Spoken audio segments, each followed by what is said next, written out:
Hello students, how are you. बच्चों, class 12 में short stories के 2 लेसन हो गए थे। ये आपका जो है lesson third, short stories lesson third है जो आज मैं आपको पढ़ा रहा हूँ। लेसन का नाम है journey to the end of the earth. Journey to the end of the earth माने पृथ्वी के अंतिम सिरे तक की यात्रा, जिसकी कि इसकी जो ऑथर्स हैं वो हैं किसानी दोषी, KISHANI, किसानी दोषी, जो कि इंडियन है। तो इनके बारे में थोड़ा समझ लेते हैं कि ये एक जर्नलिस्ट हैं, पोएटिस और डांसर हैं, एक लीडिंग डांसर ट्रूप से संबंधित रही है। तो ये एक जो लेसन है ये ट्रेवल व्यू है।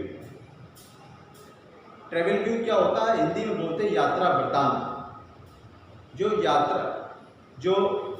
यात्रा करते हैं लोग और उनको कलमबंद कर लेते हैं। यात्रा में जो जो चीज़ें, कहाँ से कहाँ तक की यात्रा की, क्या क्या चीज़ें देखी, किन किन लोगों से मिले, कैसा एटमॉस्फेयर थे, इन सब चीज़ों के बारे में। तो इसको यात्रा वृत्तांत कहते हैं, इंग्लिश में बोलते हैं ट्रेवल व्यू। तो ये एक प्रकार से यात्रा वृत्तांत। तो चलिए इसी लेसन को पढ़ते हैं। This is an enlightening account of किसानी दोषी visit to the coolest, windiest, driest continent in the world.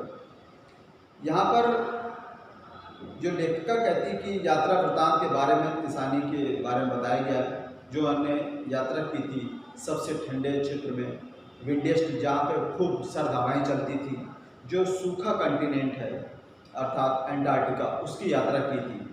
और यात्रा इन्होंने शुरुआत कहाँ की थी, मद्रास से की थी टू एंटार्क्टिका, मद्रास से एंटार्क्टिका के लिए की थी, with a group of high school student to study the condition.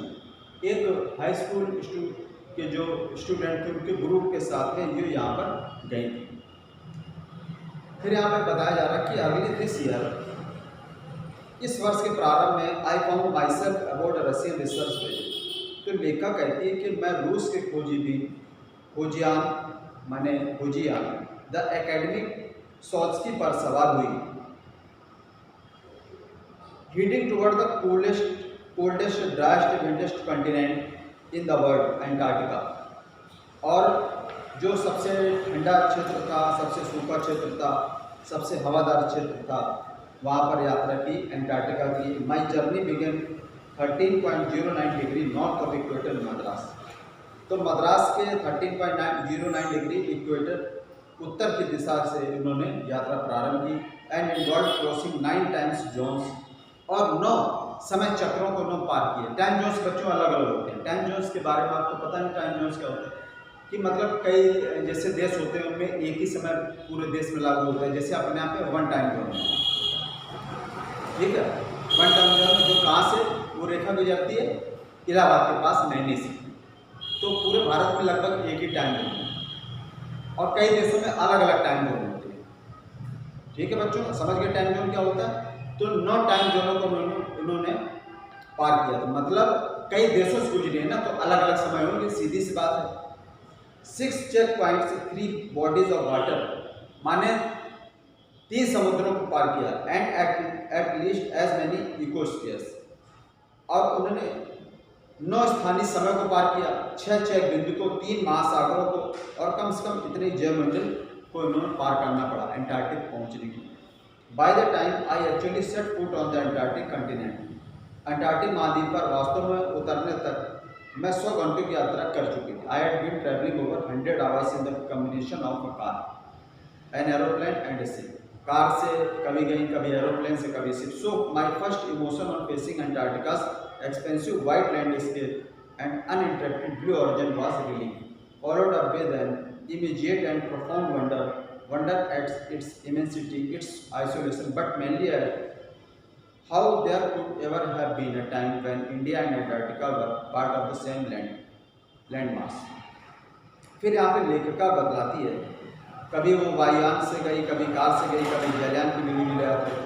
अतः अंटार्कटिका के बर्फीले दृश्यों और विशाल नीले क्षितिज के सामने देखकर उसे बहुत ही राहत महसूस हुई और तुरंत ही उसे बहुत ही आश्चर्य भी हुआ।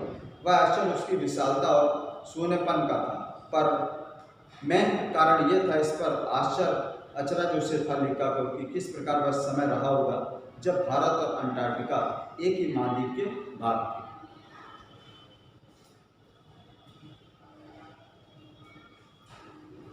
तो ये धीरे धीरे विस्तार से बतला रहे हैं। अब आगे देखिए, 650 मिलियन एगो 65 करोड़ वर्ष पहले एक मिला जुला दक्षिणी महाद्वीप गोंडवाना वास्तव में रहा था। Giant amalgamated southern supreme Gondwana did indeed exist central रफली around the present day Antarctica. आज के अंटार्कटिका महाद्वीप के आसपास था। उस समय क्या था? Things were quite different then. उस समय सब चीज़ें भिन्न थी। Human had not arrived on the global scene. उस समय मानव की उत्पत्ति भी नहीं हुई थी। And the climate was much warm, और जलवायु भी काफ़ी गर्म थी। Hosting huge variety of flora and fauna, और बहुत से पशु पक्षी और वनस्पति जगत वहाँ पर भिन्न भिन्न प्रकार की थी। For 500 million years Gondwana thrived but around the time when the dinosaurs were wiped out and the age of mammals got underway, the landmass was forced to separate into countries, shaping the globe much as we know it today.